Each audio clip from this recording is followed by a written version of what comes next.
The blade is your implement. You'll need it if you want to do this right.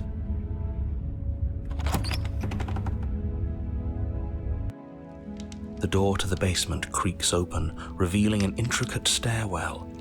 Gold-trimmed carpet glimmers in the light of the torches positioned along the walls. The basement almost seems welcoming in the dim firelight. But it's still a stone basement. If the princess lives here, slaying her is probably doing her a favor. A soft voice carries up the stairs. Hello? Is someone there? Her voice. It's somehow even more beautiful than last time. I think we're in love. Okay, I'm with you that we should be doing whatever we can to save her, but saying we're in love is a bit much, don't you think? We don't even know the princess. We can still do right by her without all this fawning. Yes, for everyone's sake, you're not in love. Just remember that her charms are all part of the manipulation. You walk down the stairs and lock eyes with the princess. There's a heavy chain around her wrist, binding her to the far wall. My love! We're here to rescue you from your unjust and foul imprisonment. You know she can't hear you, right? She may not be able to hear my words, but surely she can hear my spirit. Oh, your spirit's plenty loud, all right. It's you, my dashing hero. I was so worried you wouldn't come back. Did you hear that? She said we're dashing. And she called us a hero. Flattery really goes a long way with the two of you, doesn't it? Waiting for you to come back. You've been here before, haven't you? That's right, villain, and you killed us. Well, she killed us. Only because he made us try and kill her. It was self-defense. Our beloved's hands remain unstained by cruelty. And you've died before. So an entire world has been damned to oblivion. I'd really hoped I'd be the first, but what's done is done. What matters is you have a chance to do it right this time. We damned a whole world, but everything reset. Nothing resets, you're just somewhere else. You can't keep hopping between worlds forever, especially not without leaving a trail of incomprehensible devastation behind you.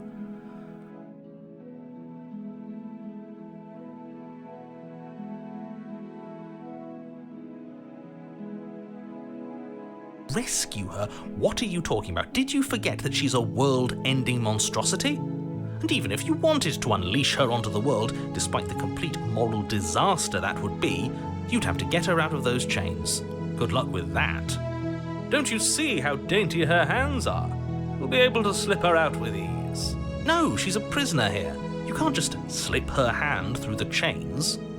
If her hand could just slip out of the chains, why hasn't she done it already? Because we've yet to present her with her freedom. I'm not sure I follow. Would you rather believe me, a passionate heart guided by love and my own good nature, or would you rather believe the devil on your shoulder who tells you what you can and cannot do? I think I'd rather believe in facts. Ah, so you're one of those empiricists. One of us has to be. Then let me show you a brand new truth. Narrator, we courageously step forward and free our beloved from her bindings. No, I can't let you do that. If you take another step towards the princess, You'll what? Take over our body and force us to try and kill her? I would if you had a weapon. Not on my watch, villain. My passions contain titanic depths, and if you try anything that might harm our dearest, I will end our life without a second thought. You wouldn't. I would. I'd listen to him if I were you. He has a lot of strong feelings, and doesn't the world end if we don't stop her?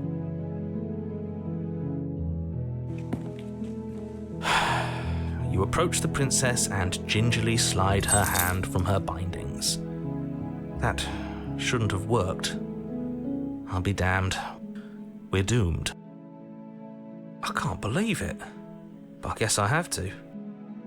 I told you, there's no life more worth living than that of a true believer. I'm free, and you're not trying to kill me this time. Thank you. Thank you so much. The princess jumps up and smothers you in a joyful embrace. Ugh. If only you had a weapon, one slip of the wrist and your pristine blade would be buried in her back and everyone out there would be saved. Luckily for Mr. Romance, we don't have a weapon. Who needs a weapon when we have the power of love on our side? What do we do now? Let me guess. End the world? Spoken with the rank cynicism of someone who has never felt love in his heart. I don't actually know. Nobody's ever asked me what I wanted before. She doesn't even know what she wants. You may have had her all wrong. What if this whole thing is just a misunderstanding? What if she doesn't want to end the world? You're so gullible. Is the only thing you've ever doubted the actual truth? I think I want to leave. And I think... The princess closes her eyes in deep reflection. And then she shrugs. I don't know. What do you want to do?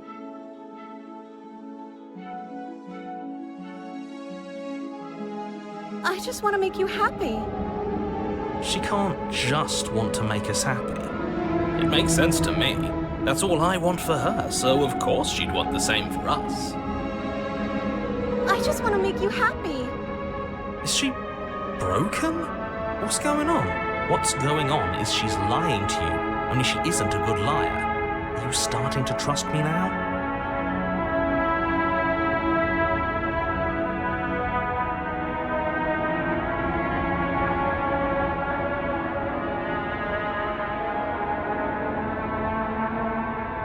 Okay, if that's what makes you happy, I can make you unhappy. This isn't right. I don't know what's going on, but this isn't right.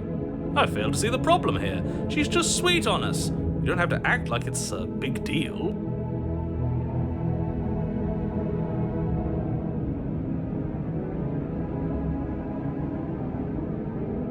Oh, is that really what you want? If you think that would make you happy, then... Her eyes dart uncomfortably to the corners of the room. I guess we could do that. Well, at least she's normal again. Normal again? Can't you tell she's sad? She's distraught. This is unacceptable. But she can't be unhappy about staying with us. Can she? I don't know. She has a point. She doesn't know us. No. It has to be him. It has to be this place. If we just made these walls more fitting for a princess, if we just say the right things, if we just showed her the contents of our heart, she'd be happy here. As the voice thinks its thought, your hands raise, fingers pointing towards your chest, and then... What? No, you absolutely do not do that. Oh, but I do. What? What is he doing? We can't see unless you tell us. Are you sure you want to know? I suppose I can't stall forever. You plunge your nails into your chest, digging deep, grasping for a handhold. And you find it, your fingers curling around your ribs. Oh no, what are you doing? Are you okay? You can't do that and be okay. Time out. He should not be allowed to do that. He's not the decider. And yet, it's done, isn't it? It will be soon. You yank violently, your bones cracking with wet pops as you pull yourself apart inch by painful inch. Your exposed heart, framed by jagged ribs, thumps rhythmically in your raw, bloodied chest. The loosened, threads of your body unfurling to cover the surface of the room. Don't mind my sacrifice. It's a fair price to pay to give her everything she doesn't know she wants. Oh, I see. You're trying to tell me something. The princess, mesmerized, reaches towards your beating heart, and then everything goes dark and we die? Yes.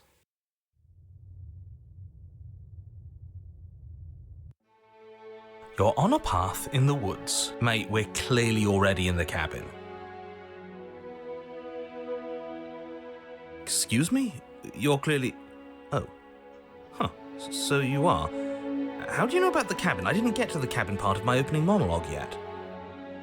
We've been here before. Well, not here, but I'm sure you know what I'm talking about. You knew about the loop-in last time. Not that he was eager to divulge that.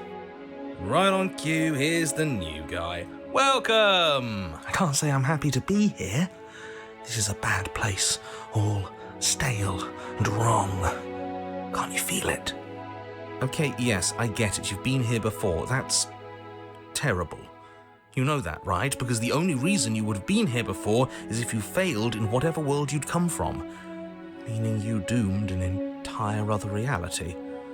But I'm sure since you're so well-travelled, you know that, yes? We know that you keep telling us that, but we've never seen a world end. As far as I'm concerned, that whole conversation is just noise. And I'm stuck on a better question. Where's the other one? The other one? Yeah, a certain lovesick fool has been suspiciously quiet. One might even say, absent. Oh, you're right. It's a little quiet here, isn't it? Maybe that's one of the rules. Maybe only one bonus voice is allowed to be here at a time. Bonus voice? I'm just as important as you are. I'm not saying it's a bad thing. All I'm saying is that it's my third time here and it's your first. You're not unwelcome, but from my perspective, you're definitely bonus. I'm going to describe the room now. The interior of the cabin is vast and regal. High arched windows line the walls, their multicolored glass casting kaleidoscopic patterns across the stone floor. An iron chandelier hangs from the vaulted ceiling, its many candles lit with flickering light, vaguely illuminating the massive room. This is a house fit for royalty. Before you, there isn't a blade, is there?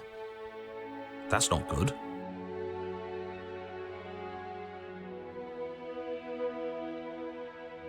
I see your point, but it's still an option that's been taken away from us. I don't like losing options. Yes, and it's an important one. It's your implement. You're going to need it if you want to do this right. And the fact that you're here, right now, again, means that you have not yet done this right. But it's not there, is it? We don't even get the choice. So, what are we supposed to do?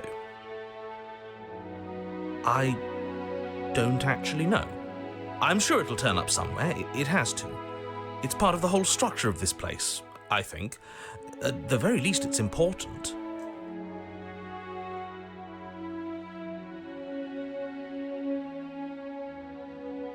Oh, I see it. I've just been preoccupied with everything else going on, like the fact that we can rip our own heart out without deciding that's what we're going to do. Is that what happened to you last time? How did that even work? You better not do it again. Lucky for you, the one who did it is the one who's gone. Wonderful. Moving on, I have no idea what you're talking about. There is no mirror. There's only the stained glass windows, the empty table where your blade should be, and the door to the basement. Well, there it is, right in the middle of the room. It feels like it's watching us. Mirror or no mirror, the door to the basement, your only way forward, is just on the other side of the room. How about you walk over there? As you foolishly turn to leave the cabin and oh, isn't that convenient? As you turn around, you're faced with a solid wall. There isn't a way out. It would appear that you're stuck here until you find a resolution to our princess problem. Yes, It's very convenient, isn't it? I assure you, I'm just as surprised as you are. Can't you hear the relief in my voice? I wouldn't be relieved if I was the one who set this up. I would have known you were stuck here from the beginning.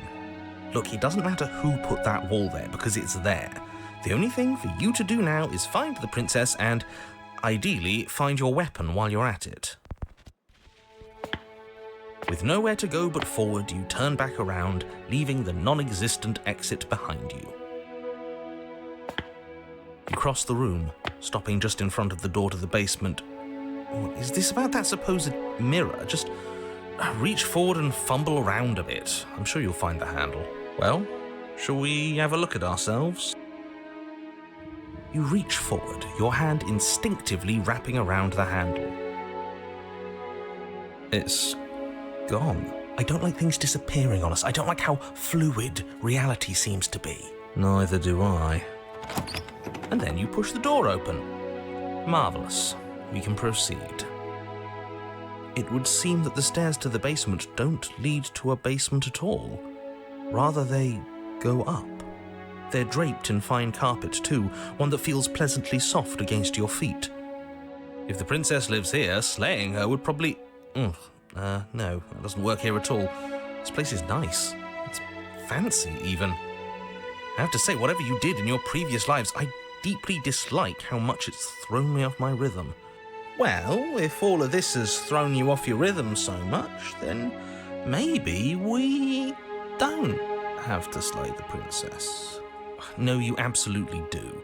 Just because she lives in a nice, exitless house doesn't mean that she doesn't pose a direct threat to all of reality.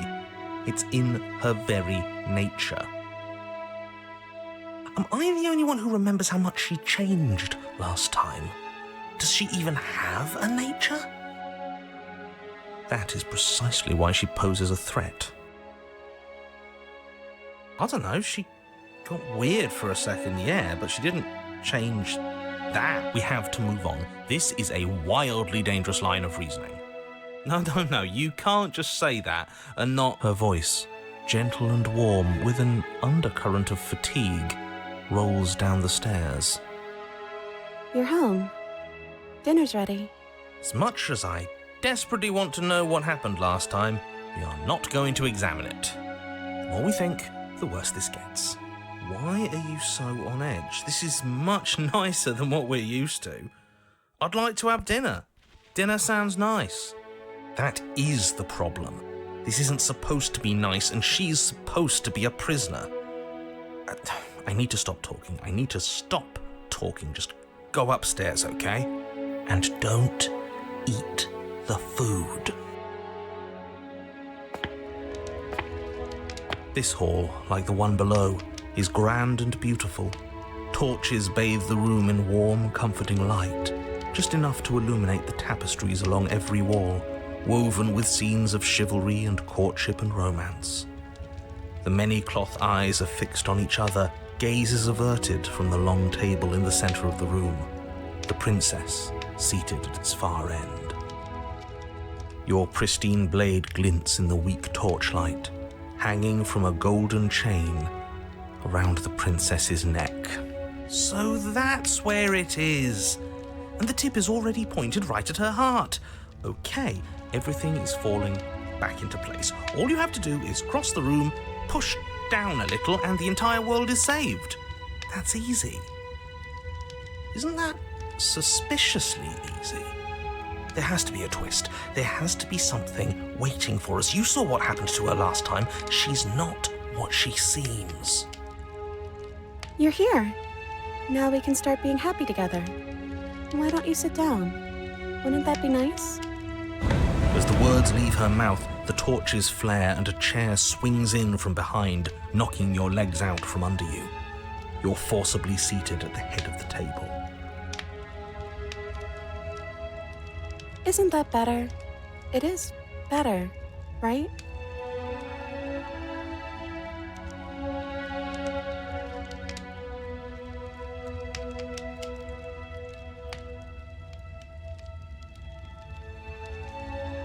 It's our happy ending, just like you asked for. It's everything we're supposed to have ever wanted. Oh, right, dinner. I totally forgotten about it. Flames burn bright, and a shadow dives across the table. In its wake, it leaves a feast. Go ahead and dig in. I'm sure you're hungry. Remember what I said. Oh, but it looks so amazing, and after everything we've been through, we could really use a break. Are you sure we need to be so concerned? I'm not sure about anything, and that's the problem. For what it's worth, I generally don't think one should trust strange food that magically appears on a table. But nothing here is exactly what I expected it to be, so make of that what you will. You begin to feast, and the princess follows suit, her soft smile never fading. The food is more exquisite than you ever could have imagined. You sample countless otherworldly dishes, sauces and bread and hearty stews whose tastes dance across your tongue. You tear at hunks of meat practically melting from the bone, juicy and tender and bursting with flavors you could scarcely begin to describe. Your cup fills itself again and again with a flowery nectar so sweet it tastes like glimmering jewels. This really is perfect, isn't it? It is the best meal you've ever had. But then it's over, and you're just as hungry as when you began. Wasn't that perfect? We should do it again. The shadow washes across the table, clearing and replating. The feast is once again laid before you. The food is good. Again, you tear into golden crispy flesh, dab at the slurry of aromatic sauces on your plate with thick-crusted bread, sip your goblet of sparkling gems. But you have done this already. And then it's over, and you're just as hungry as when you began. You're still hungry too, right? I know this wasn't as good as it was last time, but we just have to do it again. That's all. It'll be perfect if we just do it again. So the shadow sweeps over the table, clearing the old and laying out the new. And so you do it again. The meat is fine, the bread is fine.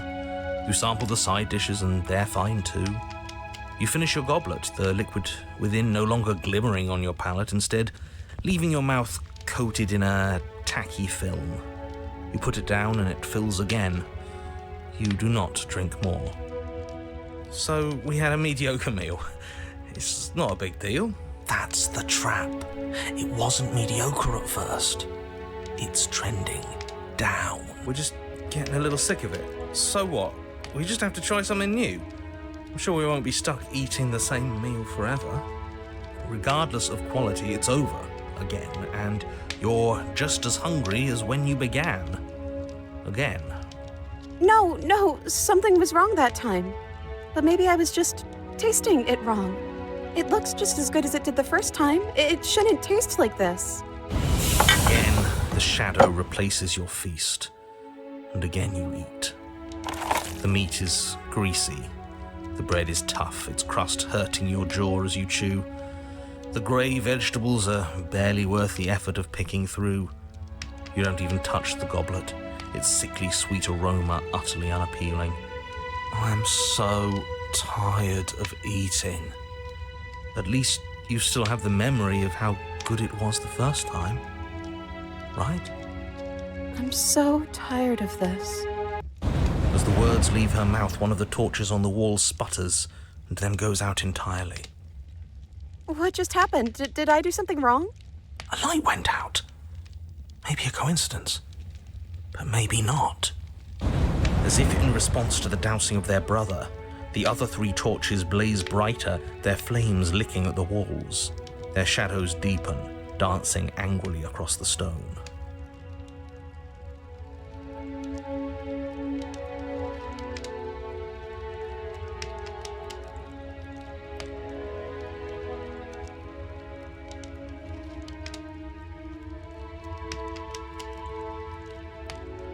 But it was wrong. I took away a piece of our light. I'm not supposed to do that. I don't want him to be upset with me. He's the voice that whispers sweet nothings in my ear. I think he made this place for us. It all makes sense now. It's him, isn't it? He's making all this happen. He's the one who trapped us here. Who? The lovesick one, the one from last time. He's not gone. He's just with her now. He's the shadow.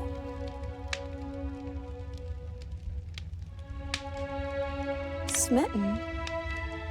The torches flare and the shadow grows for a moment, but you don't receive a response. No, I saw him smile. That's him. Regardless, it would seem that he, if there is a he, isn't something you can talk to. He says his words are just for me, but he wants me to ask. Isn't this enough? Isn't this what you wanted him to do? He says he's tired. I don't think he'll answer anything else you have to say.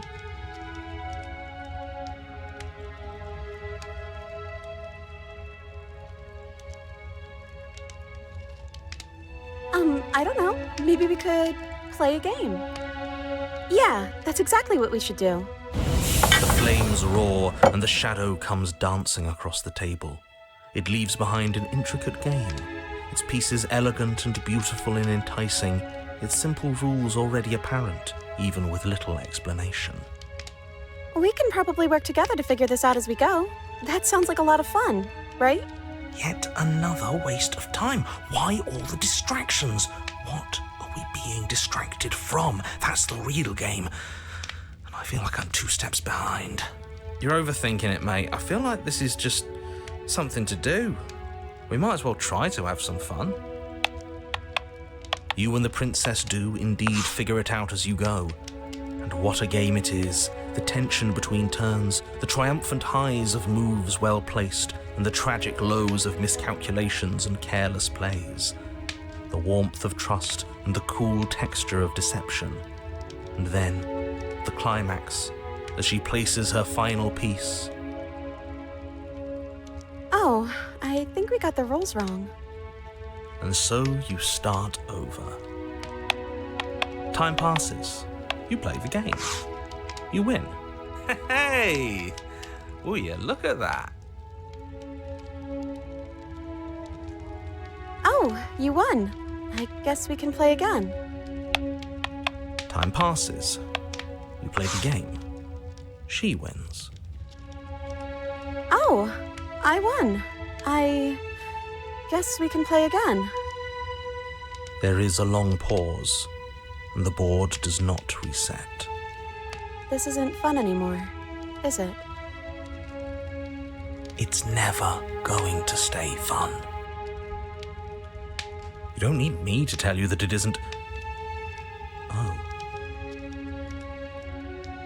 The princess visibly panics as another torch sputters. Wait. Maybe this is just too easy. Maybe if we added more rules and pieces, it would be fun again. Yeah.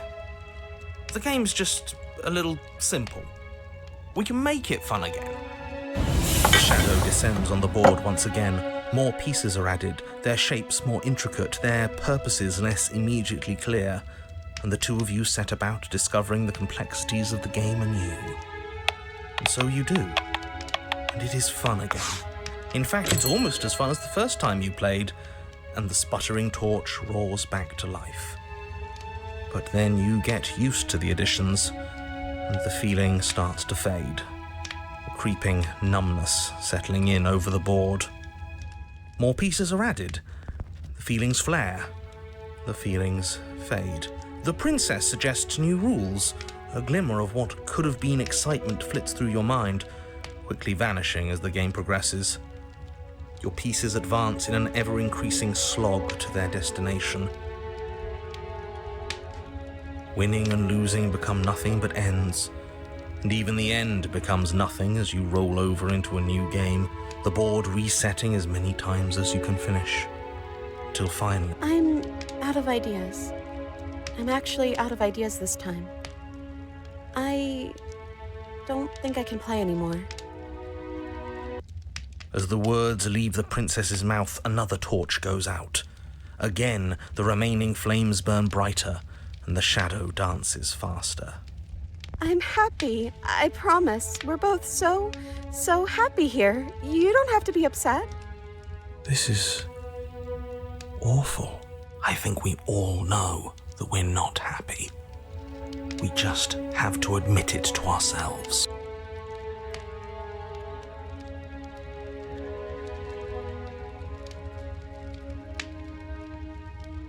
Why would we ever do that? We need the light. It's what keeps us happy.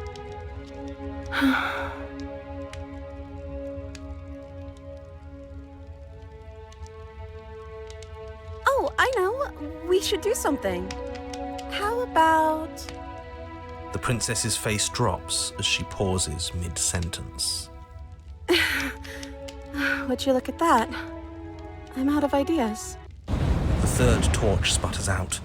The princess's shadow dances furiously against the far wall. There's just one left. What's going to happen when it goes out?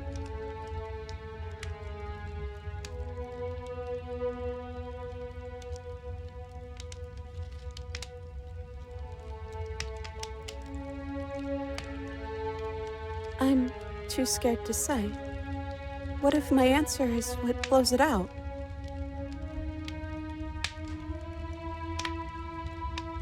I think I'd like to dance under the stars.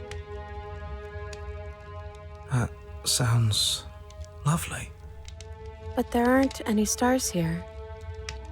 I'd have to leave. As she says that, the shadow rushes forward and tightens its grip on her wrists. I'm not happy here. I don't think I ever was. The princess sobs, burying her face in her hands as the final torch blows out.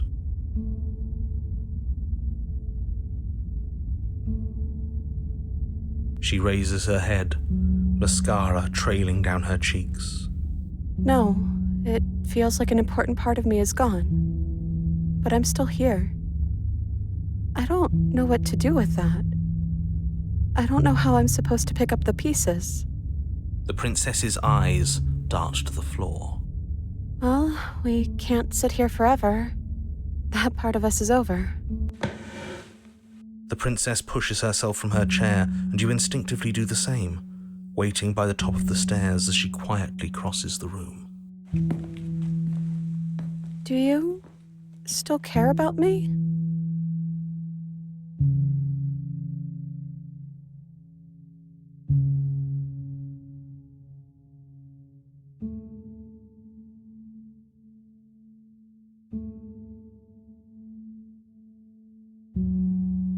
Oh, I wasn't expecting you to say that. I still care about you, too, so maybe this wasn't all bad. But I don't think this place is for us anymore. I think we need to go. As the princess steps towards the stairs, you offer her your hand. The corners of her mouth curl into a demure smile, and she gently takes your hand in hers. She's cold, a little clammy, but her skin against yours is the most real thing you have ever felt. You're offering surprisingly little resistance. If we leave the cabin, doesn't that end the world? It does, if he's telling the truth. Yes, well, I've seen my fairy tale ending, and I think there might be worse things than the end of the world. Really was just all meaningless blather then, wasn't it? Think what you will. I'm done fighting. You and the princess don't exchange words as you descend the stairs to the cabin's entrance. And then the two of you step out into the world.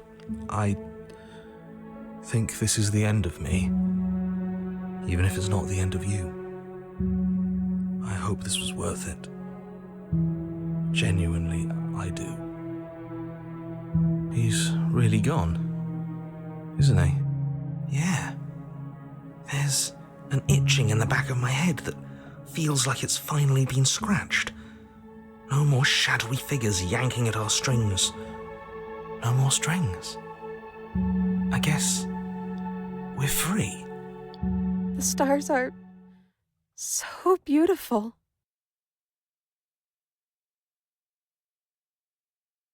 I meant it when I said I wanted to dance.